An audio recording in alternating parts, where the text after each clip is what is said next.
তো নতুন একটা ব্লগ আপনাদের মাঝে আমি নিয়ে আসলাম। তো এখন এই যে বিকালে আমরা আবার হাঁটতে আসছে, কেমন লাগছে আব্বু?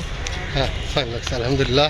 হ্যাঁ। বিকালে এই পড়ন্ত বিকালে এবং ইফতারের আগে হালকা পাতলা খুব সুন্দর এটা, মানে শরীরও ভালো লাগছে, মন মেজাজ সবই ভালো লাগছে। আর মনে হচ্ছে না যে আমরা গ্রামে চলে আসছি। হ্যাঁ, আমরা একদম। এমন এমন একটা জায়গায় আসছে ঢাকার মধ্যে, আপনারা গেস্ট করেন যে কোন জায়গায় আমরা আসছি। একদম সম্পূর্ণ গ্রামের পরিবেশ, এই জন্য আমরা জঙ্গল বেশি আর কি। খুব জঙ্গল। আর এই জন্য আমরা প্রত্যেকবার ইফতারের আগেই 2-3 ঘন্টা আগে আমরা এখানে হাঁটতে আসি। 2-1 ঘন্টা আগে আর কি। হ্যাঁ, তারপরে যে অজু করে করে অনেক গরম। অন্য দেশে জানি না কি অবস্থা, কিন্তু ঢাকাতে অনেক গরম পড়ছে। ভেড়ামারাতে কি অবস্থা? খুব গরম।